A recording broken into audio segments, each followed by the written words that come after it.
आज के इस तालीमी वीडियो में हम गंगा सिंध के मैदान के बारे में मुकम्मल और आसान तफसील जानेंगे। ये मौजूद 10वीं जमात के तलबा के लिए बहुत अहम है, इसलिए इसे आखिर तक गौर से सुनिए। गंगा सिंध का मैदान हिंदुस्तान का सबसे बड़ा और सबसे जरखेज मैदान है। ये मैदान 3 बड़े दरियाओं की वजह से वजूद में आया, सिंध, गंगा और ब्रह्मपुत्र। ये दरिया हिमालय से निकलकर अपने साथ बहुत सारी मिट्टी, रेत और कंकर लाते हैं। हजारों सालों में यही मिट्टी जमा होकर वसी और अहम मैदान बनाते हैं। गंगा सिंध का मैदान कैसे बना? बहुत ज़माना पहले ये बड़ा सा नशेबी इलाका था। हिमालय की पहाड़ियाँ बनने के बाद दरिया मुसलसल मिट्टी बहाकर लाते रहे और आहिस्ता आहिस्ता ये ज़मीन ऊंची, हमवार और जरखेज होती गई। आज ये दुनिया के सबसे जरखेज इलाकों में शुमार होता है। इस मैदान के 3 अहम हिस्से हैं। एक है मगरबी हिस्सा, दूसरा है दरमियानी हिस्सा, तीसरा है मशरक़ी हिस्सा। पहले हम मगरबी हिस्से के बारे में जानेंगे।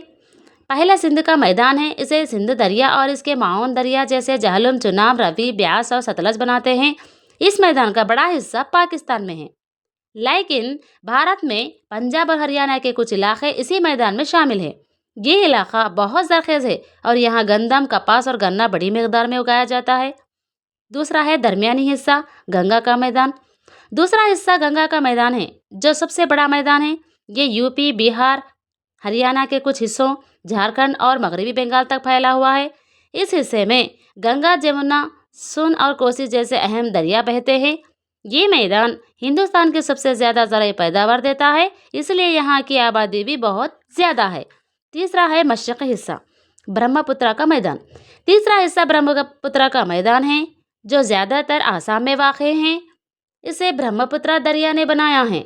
ये इलाका बारिशों से भरा रहता है और ज़मीन बहुत नरम और जरखेज होती है।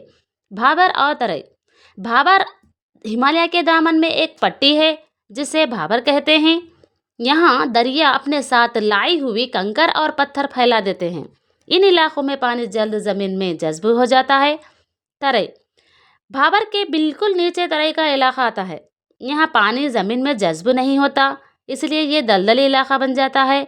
ये जंगली जानवरों के लिए भी मशहूर है और आजकल इस ज़मीन का बड़ा हिस्सा खेती बाड़ी के लिए इस्तेमाल होता है। गंगा सिंध मैदान की खुसूसियत। ये मैदान नहायत जरखेज है। यही वजह है कि यहाँ की आबादी बहुत ज़्यादा है। यहाँ गंदम यानी कि गेहूँ, चावल, गन्ना, सरसों और दूसरी फसलें बड़ी मकदार में उगती है। जरखेज़ी की वजह यह है कि दरिया हर साल नई मिट्टी लाकर ज़मीन को ताज़ा कर देते हैं। इम्तिहानी नुकात 10वीं जमात के लिए। गंगा सिंध मैदान 3 दरियाओं की वजह से बना है। इसके 3 हिस्से हैं, सिंध का मैदान, गंगा मैदान, ब्रह्मपुत्र मैदान। भाबर कंकर वाली ज़मीन है और तराई दलदली ज़मीन है। सबसे ज़्यादा जरखेज इलाके यूपी, बिहार और पंजाब में हैं। उम्मीद है कि आपको गंगा सिंध के मैदान की यह तफसील आसान और साफ अंदाज में समझ आ गई होगी। ये तमाम नुकात 10वीं जमात के इम्तिहान के लिए बहुत अहम है। ऐसे ही और तालीमी वीडियोस के लिए चैनल को ज़रूर फॉलो करें।